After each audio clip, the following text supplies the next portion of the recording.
ભાજપના લોકો સાથે હમણાં મળ્યો અને મુલાકાત કરીને એક કેમ્પ રાખ્યો છે કે જે વિદ્યાર્થીઓ માટે ફોર્મ ભર્યા છે, કોઈ તકલીફ ન પડે તે માટે.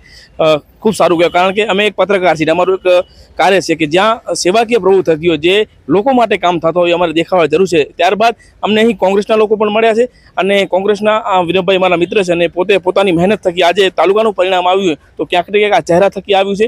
એને જે મહેનત કરી છે એ મહેનત ક્યાંક ને ક્યાંક લોકો એમને ખોબલે રૂપે મત આપ્યા છે. ત્યારે વિરમભાઈ, બહુ સરસ કામ થઈ રહ્યું છે, આગળ ફોર્મ ભરી આપવામાં આવી રહ્યા છે અને લોકો અંદર જઈને કોઈ તકલીફ ન પડે એ માટે સેવાકીય પ્રવૃત્તિ કરી રહ્યા છે.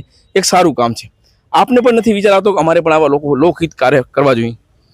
ચોક્કસ, પ્રજાના જે પ્રતિનિધિઓ છે એમને લોકહિતના જ કાર્યો કરવા માટે પ્રજા ચૂંટતી હોય છે અને એમની પણ જવાબદારી જો જાહેર જીવનમાં આવતા હોય તો એમણે બધાએ પ્રજાના જ કામ કરવા જોઈએ.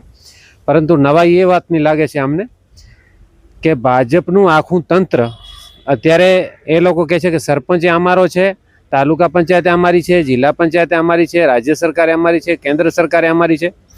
તો વહીવટી તંત્ર શું કામ કરે છે? પછી જો એમને અહીંયા કને મંડપ બાંધી અને લોકોના કામ કરવાના હોય તો પછી પગાર શા માટે ચૂકવે છે બધી ઓફિસોને? એટલે પ્રશ્ન એ છે કે વહીવટી તંત્ર ઉપર ભાજપનું કોઈ નિયંત્રણ નથી. પ્રજા રોજ ધક્કા ખાય છે, પ્રજા પાછી જાય છે અને એ શરમને શરમમાં આ દેખાડા પૂરતો 1-2 દિવસનો એ લોકો અહીંયા કને કાર્યક્રમ રાખશે. બાકી આ લોકો પાસે સત્તા શું છે અત્યારે? એ કાગડિયા ભેગા કરી દેવા સિવાય બીજું શું કામ કરી શકશે? સિક્કો તો એમની પાસે હોય નહીં, મામલતદારનો કે ન હોય તાલુકા વિકાસ અધિકારીનો. એમનું કામ ફક્ત દેખાડો કરવાનું છે. એ 1-2 દિવસ દેખાડો કરશે કે અમે પ્રજા સાથે છીએ, બાકી પ્રજા આખી આવી કાળઝાળ ગરમીમાં રજડે છે. અહીંયા રજડે છે, પેટ્રોલ પંપો ઉપર રજડે છે અને બધે જ્યાં જાઓ ત્યાં લાઈનો જ ઊભી છે. અત્યારે આ પરિસ્થિતિ છે. વાત સાચી. મારી પાસે એક ફોર્મ છે, મારે આ ફોર્મ ભરવું છે. આ ફોર્મની અંદર ઓછામાં ઓછા 5 પેપર છે. આ ભરવા માટે પણ ઘણા એવા બિચારા મોટી ઉંમરના લોકો છે જેમને ખબર નથી ફોર્મ કઈ રીતે ભરો. તો આ ફોર્મ ભરવા માટે તમને લાગે એક માર્ગદર્શન, જેમ આમને કેમ્પ કર્યો, મેં એમને પણ કીધું કે આ 365 દિવસ આવા કેમ્પ હોવા જોઈએ, કારણ કે તમે બંને લોકો પબ્લિકના કામ માટે છૂટાતા હોય છે અને પબ્લિકનું કામ કરવાનું તમારું એક સેવા હોય છે અને એક હેતુ હોય છે. ત્યારે આ કામો માટે અહીં જે તકલીફ પડી રહી છે, ત્યારે આમાં કઈ રીતે તૈયારી કરવી પડે, શું સુધારો લાવવો જોઈએ? લગભગ મોટા ભાગના ગામોમાં વીસીની નિમણૂક થયેલી છે અને એમને સરકારશ્રી મારફતે જ પગાર મળતો હોય છે. તો ગામડાના લોકો દરેક ગ્રામ પંચાયતમાં એ વ્યવસ્થા ઊભી થવી જોઈએ કે જે ફોર્મ છે તે ત્યાં જ ભરાય અને ભરેલા ફોર્મ અહીંયા કને રજૂ થાય. અહીંયાથી જ્યારે સિક્કો લાગી જાય, તાલુકા વિકાસ અધિકારીનો સિક્કો લાગી જાય એટલે કામ પૂરું થાય.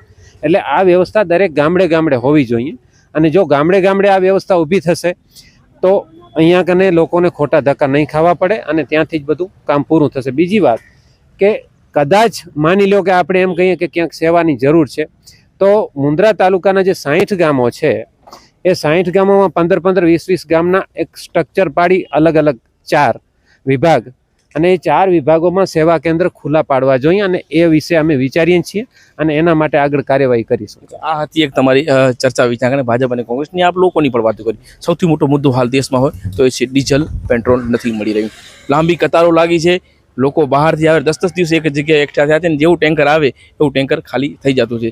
તો આ તમામ પરિસ્થિતિ જે થઈ છે હાલ સર્જાણી છે. સૌથી મોટો વિસ્તાર જોવા જઈએ તો આપણો આ જ છે મુન્દ્રા, અને મુન્દ્રા પોર્ટમાં ઘણી ગાડીઓ આવે છે અને આપ લડત કરતા હોય. ત્યારે આ પરિસ્થિતિ ક્યારે ઠાળે પડશે અને આ પરિસ્થિતિ ઠાળે પડવા માટે શું શું પ્રયાસ સરકારને કરવા જોઈએ? આની અંદર 2-3 મુદ્દાઓ અલગ અલગ છે. એક તો સ્થાનિક વિતરણ વ્યવસ્થા અત્યારે ખોરવાયેલી છે. તંત્રનું જે નિયંત્રણ હોવું જોઈએ પેટ્રોલ પંપો ઉપર જે વિતરકો છે, ડીલર છે, એ નિયંત્રણ બિલકુલ સરકારનું નથી. અત્યારે એમને જે જથ્થો આપવામાં આવે છે એ જથ્થો એ લોકો પોતાના મળતિયાઓને આપે છે અથવા તો એ જથ્થો પોતે જ ટ્રાન્સપોર્ટર હોય પોતાના માટે વાપરે છે.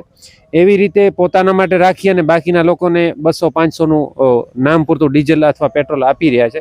એ તદ્દન ગેરવ્યાજબી વસ્તુ છે અને દરેક પેટ્રોલ પંપ ઉપર રીડિંગ મોનિટરિંગ થવું જોઈએ કે એ લોકોને આટલો જથ્થો મળ્યો, એમાંથી કોને કોને એ લોકોએ આપ્યો.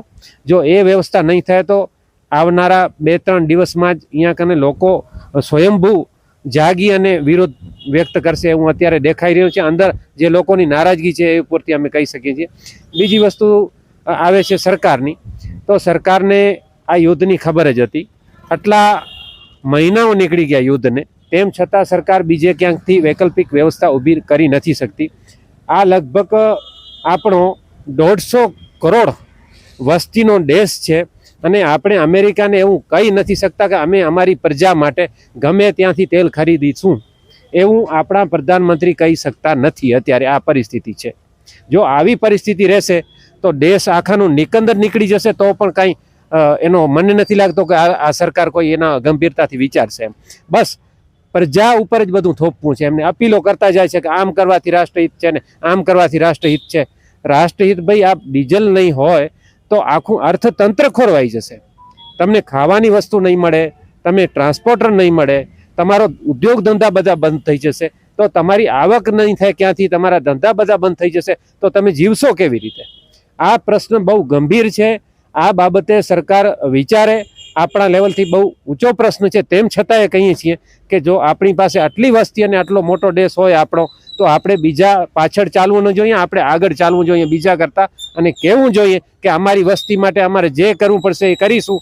અમે બીજા કોઈના આશરે, બીજા કોઈના ભરોસે ચાલવાવાળા નથી. ધન્યવાદ.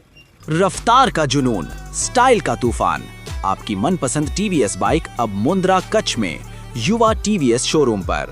शानदार ऑफर्स और आसान फाइनेंस का मौका न चूकें। अभी कॉल करें 9998812998 या 9724518848।